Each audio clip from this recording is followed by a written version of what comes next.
हाय यार, यार कोई हम मसाज वाला नहीं है? क्या हुआ जनरल साहब? जिस्म टूट रहा है, टूट रहा है जिस्म। जनरल साहब आपकी उम्र बहुत हो गई है, आप ये टीवी चैनल्स के ऊपर बैठना बंद करें, कुछ वॉक शॉक किया करें, पार्क जाया करें। साहब वहां गया था लेकिन मना कर दिया जाने से। किसने मना कर दिया? क्यों मना कर दिया? कुत्तों ने एतराज किया, बोला भाई या तो ये आएगा या हम आएंगे। मैंने कहा तुम ज्यादा हो, तुम लोग करो वॉक, मैं खेत में कर लेता हूँ। लेकिन वहां भी मसला, खेत में भी वॉक करने पे मसला है? वहां क्या मसला है? जंगली सुअर ने बोला भाई हमारे यहाँ पे मत आओ वॉक करने, वहां से भी चला गया। जनरल साहब अजीब बातें करें, ट्रेडमिल रख ले घर में। नहीं, ट्रेडमिल भी की मैंने। ट्रेडमिल की, उसका फायदा नहीं हुआ? ट्रेडमिल ने गंदी गाली दी। क्यों? ट्रेडमिल ने कहा कि तुम्हारे नापाक कदम मेरे ऊपर नहीं आने चाहिए। जाम हो गई, मैं भी यूं हो गया।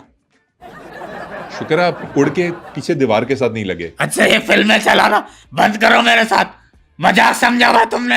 यहाँ आप बोल अरे साहब मजाक समझा हुआ है। मैं अर्ज कर रहा हूँ कि यहाँ आप बोल सकते। I am not a common man who is sitting in front of you. I am a veteran soldier. You damn, you don't know me. How lethal am I. ऐसी जगह डंडी फटूंगा, लग पता जाएगा तुम्हें। जनरल साहब अगर आप मुझे काट भी लेते हैं ना तो मुझे कोई खौफ नहीं है। अभी पाकिस्तान में पिछले दिनों रेबीज का एक मरीज बिल्कुल ठीक हो गया है। ठीक हो गया है? हाँ जी ठीक हो गया। चलो ये अच्छी बात है। अच्छा ये बताइए कि आप, यानी कि मेरे कांटे का तोड़ मार्केट में आ गया है, देख लेते हैं। हाँ क्या कह रहे थे? जनरल साहब चलें ये बताएं कि आप आजकल टीवी चैनल्स पे बड़ा कम नजर आते हैं।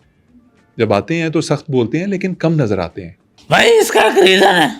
क्या रीजन है? देखो जैसे उम्र मेरी इतनी ढल गई है, एज हो गई ना भाई। हाँ एज हो गई इसलिए आप टीवी पे नहीं आते। लेकिन हरामी पना नहीं छोड़ूंगा। ना ना ना ना ना, डोंट यू डेयर टू ऐसी बातें थॉट करें। एवर। अच्छा आप उम्र की वजह से नहीं नहीं आते? नहीं नहीं, उम्र की वजह से ये है। मैं अपने घर से दरअसल निकलता हूँ तो एक बच्चा खड़ा होता है, वो समझता है बुजुर्ग है, वो कहता है आए बाबा आपको रोड पार करा दूं।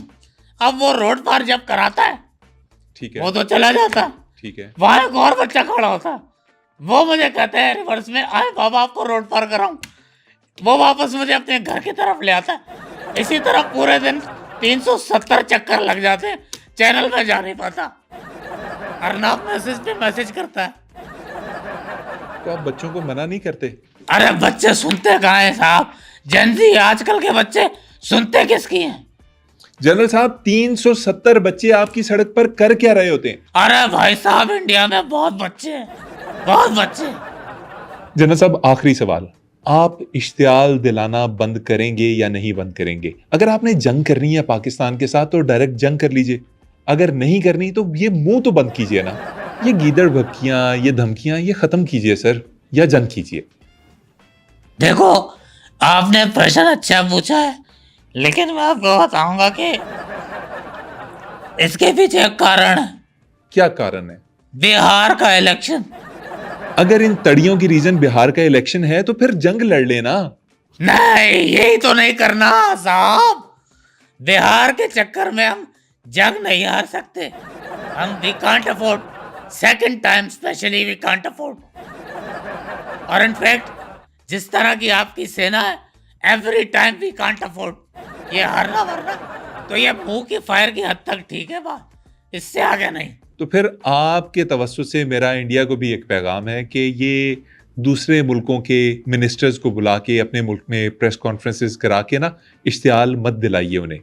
पाकिस्तान अफगानिस्तान के साथ भी अच्छे ताल्लुकात चाहता है, इंडिया के साथ भी यकीनन अच्छे ताल्लुकात ज़रूरी हैं। तो प्लीज़ ये दूसरे मुल्कों को शय ना दीजिए लड़ाई की। घबराने की बात नहीं है। और जनाब हम घबरा नहीं रहे, मैं आपको सिर्फ बता रहा हूँ कि ये अच्छी बात नहीं है। देखो इसमें समस्या नहीं होनी चाहिए, क्योंकि जयशंकर और उनका जो मिनिस्टर था उनको एक दूसरे की बात समझ ही नहीं आई। मतलब उनकी जुबान का डिफरेंस था। जबान का भी डिफरेंस है, और अगर युद्ध हो गया अफगानिस्तान के विमान आप गिरा नहीं सकते। क्यों नहीं गिरा सकते? उनके विमान है ही नहीं। और ये मीम पिछले 1.5 हफ्ते से चल रहा है और मैंने बासी मीम सुना है। कैसा कैसा कैसा। जरा सब हाथ जरा पीछे बांधिए। हाँ? आप कीजिए। अब लग रहे हैं आप वो वाला बंदर जो ससुराल जा रहा होता है। जनरल साहब, ये जो आपको दौरे पड़ते हैं, इनकी कोई दवाई लेते हैं आप? आपकी दुम पे एकदम से पाँव कौन रख देता है? अरे दुम पे तो तुमने हमारे पैर रखा है, बात करते हो। हमने दुम पर पाँव रखा है? अरे तुम जो आजकल बड़े सुपर पावर बन रहे हो ना, इस देश पे कर दिया, उस देश पे तुमने आक्रमण कर दिया। अभी ये जो रिसेंटली तुमने अफगानिस्तान पे जो हमला किया, क्या समझते हो कि इस हमला से हम क्या डर गए? क्या हम डर गए हैं? नहीं, हम डरे नहीं। फिर किस स्टेट में आप? बस थोड़ा सा काम गए हैं, वो नहीं कहते काम से गई है कविता। बख्शी साहब, रिटेलिएट तो हम करेंगे। हमारी सोवरेनिटी को कोई भी चैलेंज करेगा, किसी भी मुल्क से होगा, हम उसे उसके घर छोड़ के आएंगे और ऐसी हालत में छोड़ के आएंगे ना कि वो याद करेगा।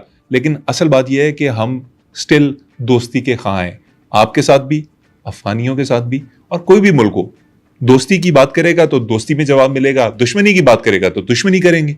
अच्छा, हम सबको अच्छे पड़ोसी बन के रहना चाहिए। अरे छोड़िए पड़ोसी, पड़ोसी की बात मुझसे मत कीजिए।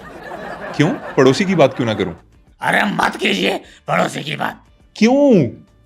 क्योंकि जिस पुराने मोहल्ले में हम रहते थे, वहां पे एक हमारा पड़ोसी हमारी फूफी को भगा कर ले गया था। फूफी को? नहीं, फूफी को। फूफी यानी? अरे फूफी नहीं, फूफी। अच्छा, जो भी वो थी आपकी, मुझे ये बताइए कि आपकी टोटल फूफियां या फूफियां थी कितनी? एक पिछले प्रोग्राम के मुताबिक आपकी भाग के पाकिस्तान आई हुई थी, एक इंडिया में कोई भगा के ले गया। ये चलें, पाकिस्तान वाली को तो छोड़ देते हैं, ये जो इंडिया में भागी हैं, आप उस पड़ोसी के पास गए क्यों नहीं कि हमारी फूफी वापस करें? हम गए थे साहब। You know what? क्या? What he said to us? क्या कहा उसने? उसने कहा कि आज से ये मेरी फूफी है। ये कह के उसने रख लिया और दरवाजा फटाक से बंद किया, अंदर चला गया, चाय भी नहीं पूछी। बख्शी साहब, मुझे आपका प्रॉब्लम समझ आ गया है। आपका प्रॉब्लम गैरत नहीं है कि आपकी फूफी को कोई भगा के ले गया, सॉरी फूफी को। आपका मसला सिर्फ यह है कि आपको उस शख्स ने चाय नहीं पूछी। अरे मियाँ देखो, हमारी तीन जो चीजें हैं ना, वो हम बिल्कुल नहीं मानते, हमें बिल्कुल नहीं पसंद। कौन सी तीन चीजें जो आपको नहीं पसंद? एक तो वो कोई हमें चाय ना पूछे। चाय ना पूछे आपको बुरा लगता है? दूसरी वो कोई हमें अगर चाय पिला दे। और तीसरी? तीसरी हमें चाइना। चाइना जो मुल्क है? नहीं, खिलौना है कोई। मुल्क ही है। मतलब इतने डफर कैसे हो सकते हैं आप? बख्शी साहब, अच्छा मैं नोट कर रहा हूं, आपको चाय पूछने वाला भी पसंद नहीं है, आपको चाय ना पूछने वाला भी पसंद नहीं है, और आपको चाइना भी पसंद नहीं है। मतलब जिस चीज में भी चाय आ जाता है आपको वो अच्छा नहीं लगता। चौथा कॉज भी लिखो। चौथा क्या है? मैं खुद को भी नहीं पसंद।